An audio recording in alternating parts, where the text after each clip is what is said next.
اعوذ باللہ من الشیطان الرجیم بسم اللہ الرحمن الرحیم۔ ایک طالب علم نے مفسر اور محکم کے حوالے سے سوال کیا تھا کہ اس کے حوالے سے بھی لیکچر اپلوڈ کر دیں۔ ذہن میں رکھنا چاہیے کہ معنی کے ظہور اور خفا کے اعتبار سے لفظ کی 8 قسمیں ہیں: ظاہر، نص، مفسر، محکم، خفی، مشکل، مجمل، متشابہ۔ پہلی 4 کو ایک لائن میں لکھ لیں، دوسری 4 کو ایک لائن میں لکھ لیں۔ پہلی 4 ظاہر، نص، مفسر، محکم 1 2 3 4 نمبر دے کر ان کو پہلی لائن کے اندر لکھ لیں، اور ان کے بالکل سامنے 1 2 3 4 نمبر لکھ کر خفی، مشکل، مجمل اور متشابہ کو لکھ لیں۔ تو یہ ایک دوسرے کے ایک کے مقابلے میں آ جائے گا، 2 2 کے مقابلے میں، 3 3 کے مقابلے میں، اور 4 4 کے مقابلے میں۔ چونکہ یہ 4 قسمیں 4 کے مقابلے کے اندر آتی ہیں، اسی وجہ سے انہیں اصول فقہ کی اصطلاح میں متقابلات کہتے ہیں۔ ان میں سے 2 کا لیکچر میں نے پہلے اپلوڈ کر دیا تھا، اور طالب علم کا سوال دوسرے 2 کے حوالے سے تھا، مفسر اور محکم کے حوالے سے۔ تو مفسر وہ کلام ہے کہ جس کی مراد متکلم کے بیان کی وجہ سے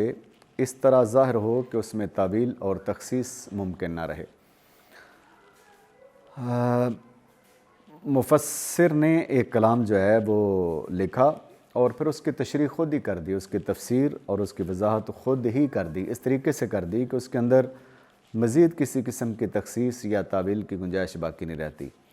اگر معنی کے اندر عموم ہو تو وہاں پر تخصیص ہوتی ہے، یعنی معنی عام ہو تو وہاں پر تخصیص ممکن ہوتی ہے، اور اگر معنی خاص ہو تو وہاں پر تعویل ممکن ہوتی ہے، چونکہ خاص تو وہ پہلے سے ہی ہے۔ تو نہ اس کے اندر پھر کسی قسم کی تخصیص کی گنجائش باقی رہتی ہے، نہ ہی تعویل کی گنجائش باقی رہتی ہے، چونکہ کلام لکھنے والے نے، کلام کرنے والے نے اپنے کلام کی خود ہی وضاحت کر دی ہوتی ہے۔ مثال کی طرف جائیں گے تو ہم زیادہ بہتر طریقے سے اس کو سمجھ سکیں گے۔ اللہ پاک نے ارشاد فرمایا فَسَجَدَ الْمَلَائِكَةُ كُلُّهُمْ أَجْمَعُونَ، تو سجدے میں گر پڑے ملائکہ، کلہم سارے کے سارے، اجمعون اکٹھے، ایک ہی بار۔ یہاں پر اس آیت کے اندر اگر ہم لفظ ملائکہ کو دیکھیں تو اس کے اندر عموم پایا جاتا ہے، عام معنی اس کے اندر مراد ہیں، عام ہے یہ معنی، یہ خاص نہیں ہے، لیکن اس کے اندر تخصیص کی گنجائش جو ہے وہ ممکن ہے۔ اس وجہ سے ممکن ہے کہ قرآن مجید کے اندر اللہ رب العزت نے ملائکہ کا معنی جبریل امین بھی لیا ہے، صرف اور صرف جبریل امین، لفظ ملائکہ کا بولا ہے لیکن اس سے مراد جبریل امین لیے ہیں۔ قرآن مجید کے اندر ہے سورہ آل عمران میں غالباً وَإِذْ قَالَتِ الْمَلَائِكَةُ يَا مَرْيَمُ إِنَّ اللَّهَ اصْطَفَاكِ وَطَهَّرَكِ وَاصْطَفَاكِ عَلَىٰ نِسَاءِ الْعَالَمِينَ۔ وَإِذْ قَالَتِ الْمَلَائِكَةُ، اور یاد کرو جب کہا ملائکہ نے، یا مریم، اے مریم۔ تو ظاہر ہے سیدہ مریم علیہ السلام کے پاس سارے ملائکہ تو نہیں آئے تھے، تو یہاں پر ملائکہ سے مراد جبریل امین علیہ السلام ہیں کہ جب کہا جبریل امین علیہ السلام نے یا مریم، اے مریم۔ آیت کا اگلا حصہ ہمارے متعلق نہیں ہے، اس لیے یہیں پر میں سٹاپ کر رہا ہوں آیت کو، اتنا ہی معنی اور مفہوم اور ترجمہ میں آپ کو بتا رہا ہوں کہ جب کہا قالت الملائکۃ، ملائکہ نے، یا مریم، اے مریم، تو یہاں پر لفظ تو ملائکہ کا ہے لیکن معنی جو ہے وہ صرف اور صرف جبریل امین کا لیا گیا ہے، مراد یہاں سے صرف اور صرف جبریل امین ہے۔ تو جب ایک آیت کے اندر ملائکہ کا معنی فرشتے ہیں، دوسری آیت کے اندر جبریل امین ہیں، تو پھر کوئی ملائکہ کا معنی سارے فرشتے بھی لے سکتا تھا، اسی طریقے سے اس کی تخصیص کر کے جبریل امین علیہ السلام کو بھی مراد لے سکتا تھا۔ تو اس وجہ سے اللہ رب العزت نے اس آیت کے اندر جو ہم نے مثال کے طور پر پڑھی فَسَجَدَ الْمَلَائِكَةُ كُلُّهُمْ، تو کلہم کا لفظ آگے خود ہی بیان کر دیا، یعنی جو ابہام تھا، جو ملائکہ کے اندر تخصیص کا احتمال تھا، اس کو ختم کر دیا، اور ارشاد فرمایا صرف یہاں پر جبریل امین علیہ السلام خاص کر کے مراد نہیں لیے جا سکتے، بلکہ کلہم سارے کے سارے فرشتے جو ہیں وہ سجدے کے اندر گر پڑے۔ اب کلہم کا لفظ بولنے کے باوجود بھی ایک احتمال ابھی بھی باقی تھا، اور وہ احتمال یہ تھا کہ فرشتے سجدے میں تو گرے، لیکن کیا سارے کے سارے فرشتے ایک ہی بار سجدے میں گرے، یا کچھ پہلے سجدے میں گر گئے، کچھ 10 منٹ کے بعد، کچھ آدھے گھنٹے کے بعد، کچھ گھنٹے کے بعد سجدے کے اندر گر گئے؟ تو اس احتمال کو بھی اللہ رب العزت نے خود ہی ختم کر دیا، اور آگے ارشاد فرمایا کلہم اجمعون۔ تو اجمعون نے آ کر وہ جو احتمال تھا کہ فرشتے اکٹھے سجدے میں گرے تھے یا الگ الگ، اس احتمال کو بھی ختم کر دیا، اور معنی کو بالکل واضح اور دو ٹوک بنا دیا کہ سارے کے سارے فرشتے ایک ہی بار میں سجدے کے اندر گر گئے تھے۔ تو آپ دیکھیں کہ مفسر نے اپنے کلام کے اندر موجود احتمالات کو از خود ختم کر دیا دو لفظوں کے ذریعے سے، اس لیے یہ آیت اپنے معنی کے اندر مفسر ہے، مفسر ہے یہ آیت اپنے معنی کے اندر، اس وجہ سے کہ اس کے اندر مزید احتمال جو ہے وہ باقی نہیں رہتا، بلکہ معنی دو ٹوک ہو جاتے ہیں کہ سارے کے سارے فرشتے مراد ہیں۔ اچھا جی، اس کی چوتھی قسم ہے محکم۔ محکم وہ ہوتا ہے کہ جو قوت کے اعتبار سے مفسر پر اس حیثیت سے بڑھ جائے کہ اس کی مخالفت بالکل ممکن نہ ہو، اور اس کے اندر نسخ کا احتمال بھی باقی نہیں رہتا۔ تو میں یہ ریکمینڈ کروں گا کہ طلباء و طالبات مفسر اور محکم کا لیکچر سننے سے پہلے ظاہر اور نص والا لیکچر ضرور سن لیں، تاکہ جب ظاہر اور نص کے اندر ان کے ذہن کے اندر ان کا مفہوم ہوگا تو مفسر اور محکم کو سمجھنا زیادہ آسان ہو جائے گا۔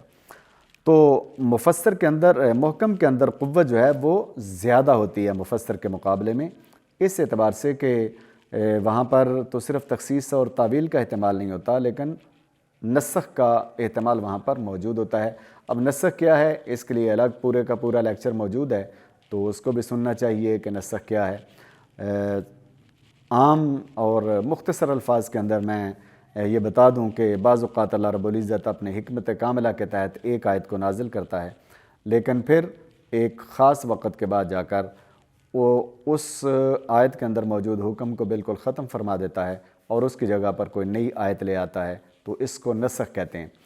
تو مفسر جو ہوتا ہے اس کے اندر نسخ کا احتمال ہوتا ہے، لیکن محکم جو ہے اس کے اندر نسخ کا احتمال بھی نہیں ہوتا۔ تو جیسے کہ توحید کی آیات ہیں، اللہ رب العزت کے بارے میں اللہ پاک نے ارشاد فرمایا ان اللہ بکل شیء علیم، بے شک اللہ تعالیٰ ہر چیز کو جاننے والا ہے۔ تو بکل شیء، کل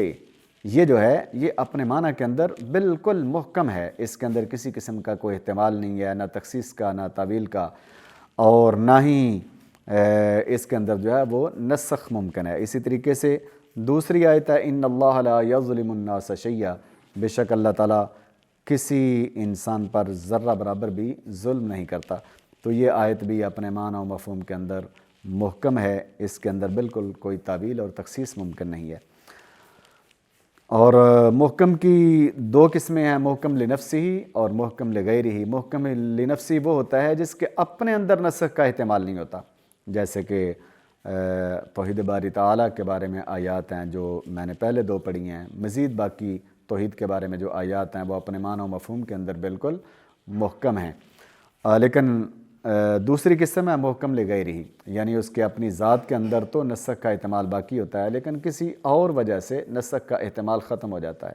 تو اور کون سی وجہ ہو سکتی ہے؟ تو اور وجہ ہو سکتی ہے کہ کریمہ کا صلی اللہ علیہ وآلہ وسلم جب تک حیات رہے تب تک قرآن مجید نازل ہو رہا تھا، آیات نازل ہو رہی تھیں، وحی آ رہی تھی۔ تو جب وحی آ رہی تھی تو احتمال تھا کہ کوئی آیت جو ہے منسوخ بھی ہو سکتی ہے۔ آیات احکام لے لیں تو آیات احکام میں سے کسی ایک چیز کا حکم آیا ہے، اب وہ حکم ختم بھی ہو سکتا ہے، چونکہ ابھی وحی کا سلسلہ رکا نہیں ہے، وحی کا سلسلہ جاری ہے۔ تو جب تک سرکار صلی اللہ علیہ وسلم حیات ظاہری میں موجود تھے تو وحی کا سلسلہ بھی چل رہا تھا، اور احتمال تھا کہ اس کا آیت کا حکم جو ہے وہ ختم ہو سکتا ہے، یعنی نسخ کا احتمال موجود تھا۔ لیکن جو ہی سرکار صلی اللہ علیہ وآلہ وسلم کی حیات ظاہری ختم ہوئی اور سرکار صلی اللہ علیہ وآلہ وسلم اس دنیا کو چھوڑ کر اللہ رب العزت کی بارگاہ میں چلے گئے تو وحی کا سلسلہ بھی ختم ہو گیا۔ جب وحی کا سلسلہ ختم ہو گیا تو نسخ کا احتمال بھی ختم ہو گیا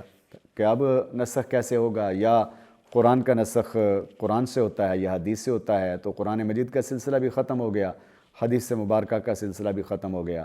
تو اس طریقے سے نسخ کا احتمال بھی جو ہے وہ ختم ہو گیا۔ تو آیات احکام جو ہیں ان کے اندر فی نفسی ہی تو نسخ کا احتمال موجود تھا، لیکن سرکار صلی اللہ علیہ وآلہ وسلم کے دنیا کو چھوڑ کر جانے کی وجہ سے نسخ کا احتمال بالکل ختم ہو گیا۔ تو یہ آیات احکام جو ہیں یہ اپنے معنی و مفہوم کے اندر محکم ہیں، اور محکم لنفسی ہی نہیں بلکہ محکم لغیر ہی ہیں، کیونکہ ان کے اندر جو نسخ کا احتمال ہے وہ فی نفسی ہی نہیں ہے بلکہ سرکار صلی اللہ علیہ وآلہ وسلم کے وصال کی وجہ سے ہے، یہ محکم لغیر ہی کے مثال ہے۔ تو آج کے لیکچر کے اندر میں نے مفسر اور محکم کے حوالے سے چند باتیں آپ کے گوش گزار کی ہیں۔ مجھے امید ہے کہ یہ باتیں آپ کے لیے انشاءاللہ العزیز انتہائی مفید ثابت ہوں گی اور امتحان کے اندر آپ کے کام آئیں گی۔ میری دعا ہے رب ذوالجلال والاکرام میرے طلباء اور طالبات کو بہترین کامیابیوں سے ہمکنار فرمائے۔ والسلام علیکم ورحمۃ اللہ وبرکاتہ۔